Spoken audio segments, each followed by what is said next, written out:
Caleb, I understand that this past June you were at the Syracuse International Horse Show and you talked about all the fun you had and how competitive it was, and I want to hear more about it. Yeah, there's over 800 stalls sold this year, which is, it keeps growing. It's like busting at the seams. It's amazing. Yeah. Well, Naomi Blumenthal, I think, is the manager, and she is a wonderful promoter, and she's been in the business a long time and knows how to make it rock and roll.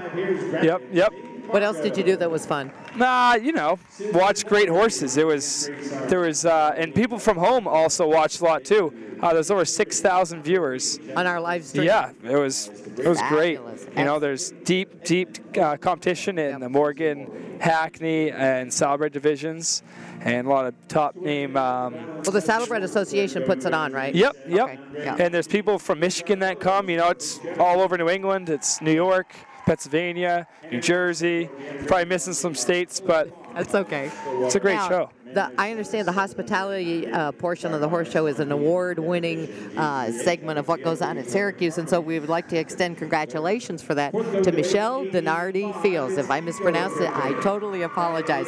But she does things like provide free beer and wine and live band music and bull riding events. And they buck a chuck, which is a really interesting. It's a fun game we play one of the nights. It's I'm not going to explain it, but it's a fun game. It just do so much for the exhibitors. It's definitely geared towards catering to the people that are going there and supporting the show. Well, and if you want to come a couple days ahead and a couple of days afterwards, the Syracuse area, it's beautiful. I mean, that's the Finger Lakes, and there's wineries, and there's chasms, and it's absolutely gorgeous and very relaxing, and the weather is great in June. I'm from Florida, and sometimes it's a lovely break to go up north and experience that. So the timing is perfect.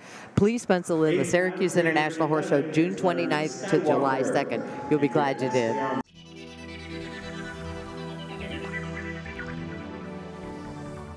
This is Caleb Noble on the red carpet here at Horse Show Wire, and I'm sitting next to Sophia Vassipoli and her family and her trainer, Sarah Gove. Welcome to the show, and congratulations on your wins. Thank you. So tell me a little bit about your year and how long you've been showing. I've been showing for 3 years. This is my second horse. It's the first that I've ever owned. This year has been incredible. New England was very fun. And Oklahoma's been great. So tell me about your rides here in Oklahoma. They were very good. It's my first time winning the pleasure qualifier, so that was really fun. And every time we came back, we went by the scary stuff, and we reacted quicker. What do you love about riding so much? I love the experience with the best trainers and the best barn, and I love my mare, so it's just all put together. So what's the name of your mare, and what's her barn name? Salem Front and Center, Gabby. Cool. So Mom and Dad, what do you think of her accomplishment this week? So incredibly proud of her every day and all of her work that led up to this moment. So it's been a lot of sacrifices, a lot of work, but it led up to this moment, and I'm really proud of her. How about you, Dad? No, she's doing what she enjoys doing, and she's gotten pretty good at it. Yeah, I'd say so, right? Yeah. And how about you, Sarah? Oh, this kid, she's the real deal. She learned to post with us, and like she said, her first season was with Hollybrook Romeo, and the two of us had a little moment this week because he has his banners for the first time in the Coliseum, and we kind of shared a little special moment there, staring up at those banners when we won our first class, and he was so helpful to get her started and going. And she was a little world champion last year in the pleasure, and she came back for some equitation this year. So we're really super proud of her because she's homegrown from Taylor River, so they're always a little extra special. Yeah, that's real exciting. She is homegrown, and I have to just say that Hollybrook Romeo is a huge part of all of this, and we love him forever. He launched Sophie into this show world, and the best ever. What'd you say? It's true. It's true. We love him ever. Yeah. And he's definitely a special horse, and I think in a lot of people's hearts, he's definitely brought a lot of people a long way, and has a large impact on the Morgan breed for sure, and many equitation riders. So, well, congratulations, and we hope to see you next year, and have fun bringing all that stuff to school, showing all your friends, and thank you so much for talking with us. Thank you.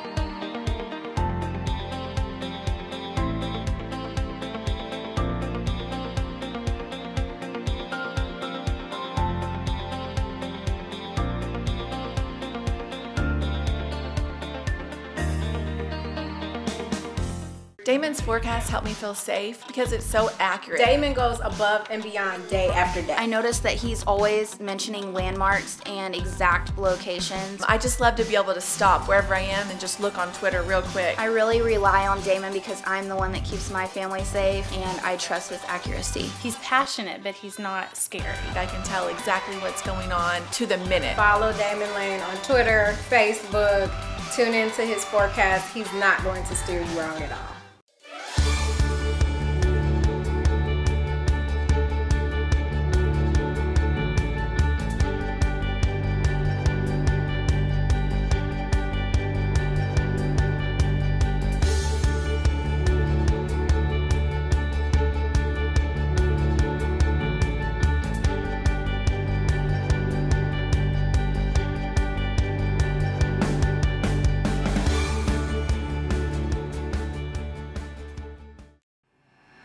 Horse Show Wire, dedicated to promoting the Morgan horse through digital innovation. The first to bring you e-blasts and social media promotions. The first to bring you live gate interviews. It doesn't get any better than this. The first to bring you in-depth farm interviews and pre-show coverage. The first to offer best performance of the show. We are innovative and passionate about what we do. Horse Show Wire.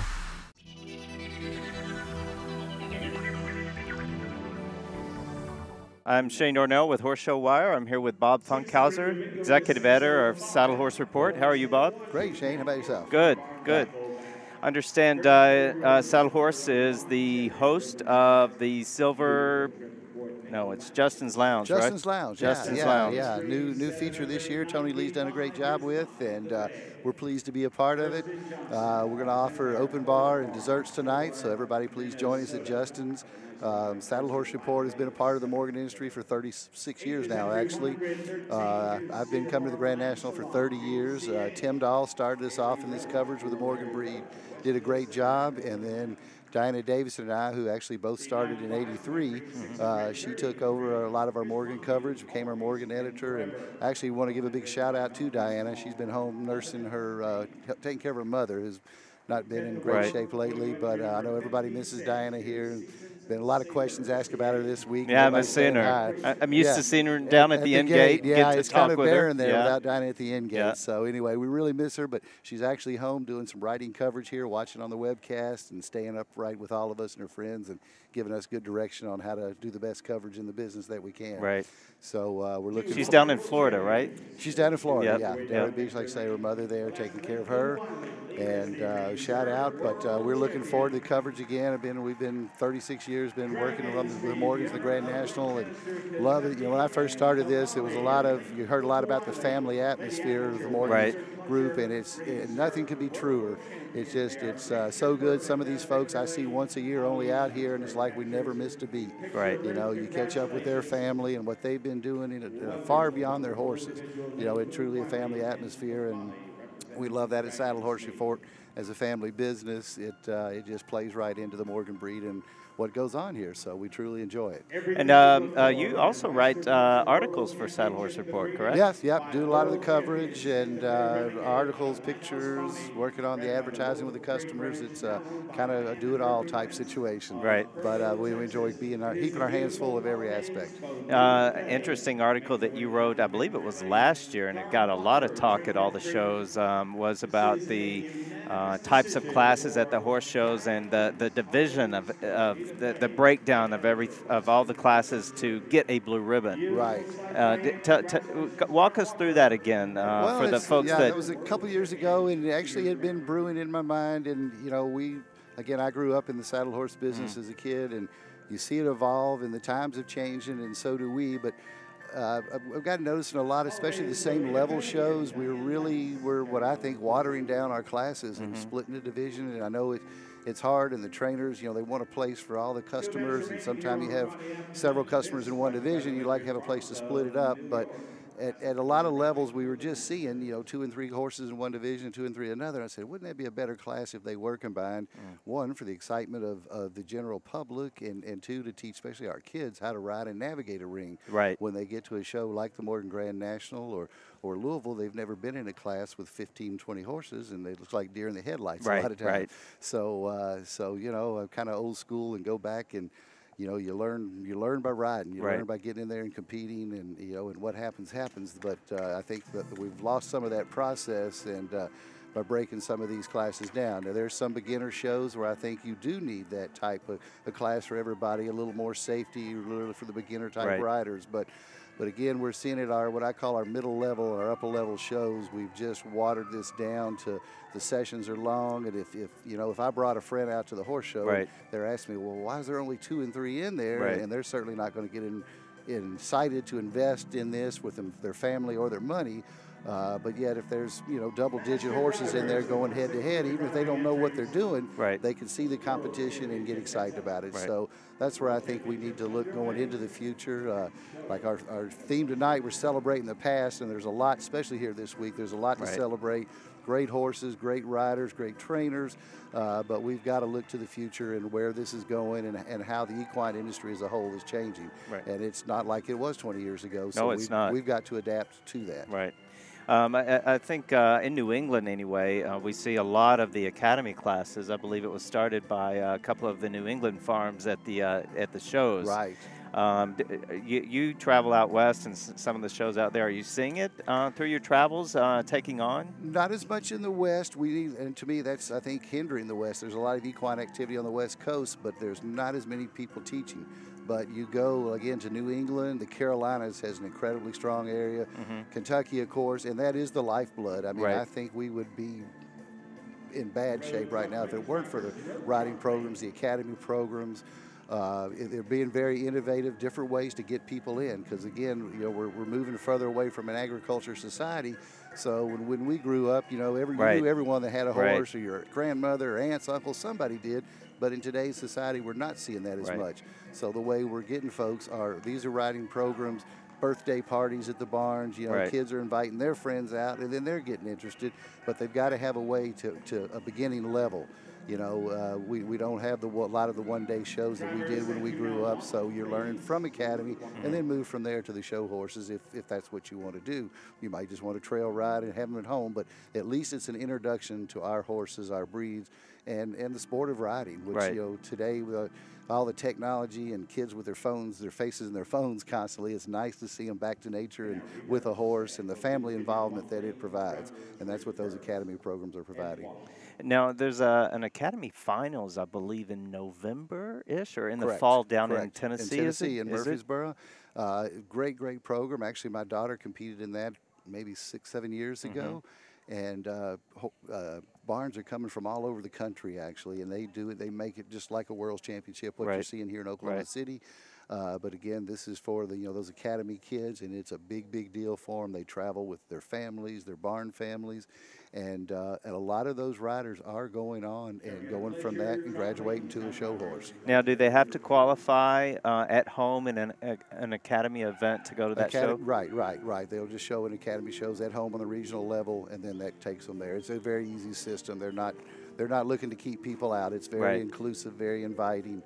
And but then they get there and show several times, several different divisions, and it's a big deal. Very nice facility. You're in a first-rate facility, and lots of good barns there. And like I say, they come in from several regions. That's the best part. It used to be kind of a southern thing. You're seeing barns coming from Wisconsin, a little from the Midwest.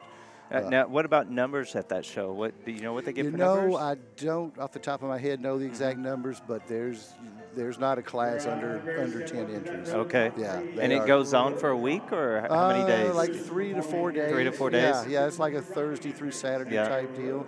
And they're going a couple times a day. And you're talking about saints of the industry, those horses. You know, absolutely. They're being shared by different riders. They're asked to go 4, 5, 6 times a day. And they do it with their ears up and their head up and taking care of our kids.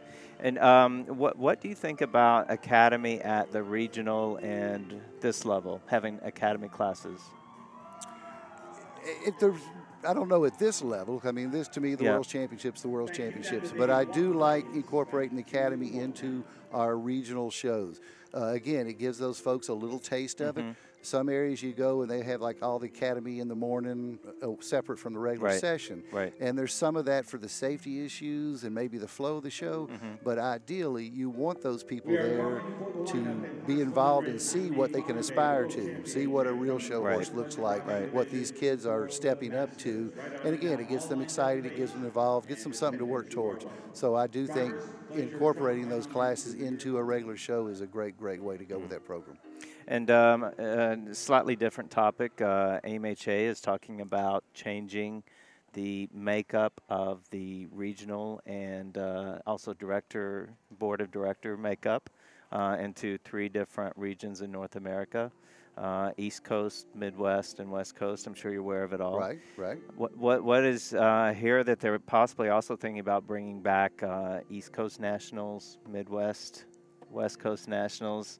I think it's an interesting concept. What do you think? Yeah, you know, it is an interesting concept. I haven't given it a lot of thought yet, but I think anytime that you can give areas something, again, to shoot for, it helps. You know, it starts the trickle-up effect, actually. You start locally, again, the one day, the county fair shows. You work up to the mid-level shows in the regions. So if you do have championships from regions at different parts and then they come together here for the finale, I think that's a wonderful idea. Anytime you can give people something to aspire to. And it's a competition, it's a sport, and sometimes you need those because not everybody's going to win out here, nor should they. This should be the best of the best, but yet there's certainly a pecking order and a place to win along the way, and I think that'll help that greatly. So for the folks who don't know you, and have not been introduced to you, tell our viewers about how you got into the horse business. And I know, and you're in New England. I think you have maybe a small training farm or a training farm. I grew up in Kentucky. Okay. My grandfather was a amateur owner trainer. He was a railroad man, trained at home. I grew up. My uncle had a big boarding barn. There were a bunch of his kids. We had all different types of horses. I gravitated to the American Saddlebred, worked for a few famous trainers there in Kentucky and had a great opportunity there. Went through college working and training horses the whole time and actually subscribed to Saddle Horse Report. And about 6 months before graduation, I saw a posting for a job and majored in journalism and had never thought about it before. All I ever thought about was working horses. And I went down and met with David Howard, the publisher, and we just struck it off like that. And I graduated on Sunday, went to work on Monday, and I've been there ever since. That was in '83, and then I moved to New England 20 years ago. I married a Morgan person, Raylan Mercer, who grew up riding and showing Morgans. And so we have a barn at home in Franklin, Massachusetts, and actually have Morgans, Saddlebreds, and Hackneys. At any one time, we can have all the above or one or two, but we show at home, and our daughter, Allie, and it's just been a great family affair for us, and a great escape, even though it's what I do all day long in my office. It's great to go to that barn at night and just be one-on-one with the horses and have some family time. And you know, the best thing about it is it's never been a day of work in my life. It feels like, you know, it just doesn't feel like work. Absolutely. There's so much family, and I mean, the deadlines are crazy, especially with us being a weekly. But when you get to spend your life with people and horses like this, I couldn't think of anything better. If we would like to play some ads with you guys for Oklahoma, who do we contact? What's the deadline? Myself, Christy Womack, Diana Davidson at home, Kelsey Irvine is also on our team. So we're doing it. Deadline will be October 30th. We, you know, we usually we're weekly, but with just the size of this, it'll take an extra week. So we're on a 2-week schedule. But going to have great in-depth coverage, a lot of sidebars, some different the stories behind the stories, as we like to call them. So we'll have great class-by-class coverage. But again, the stories behind the stories are the ones I really like to dig into and bring that to the readers who don't have the opportunity to be here.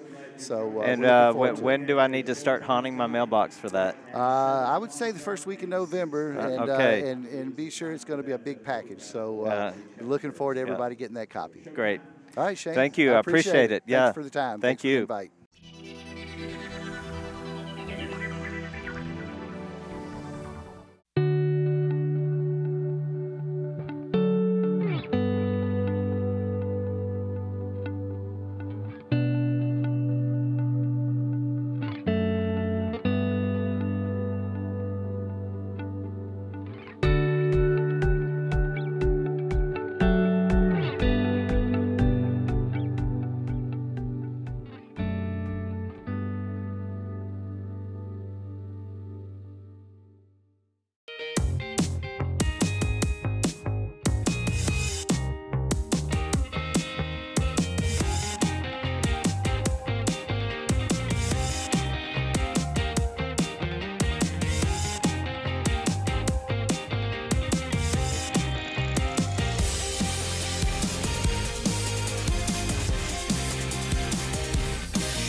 stores. New look, the outlet shops at Oklahoma City.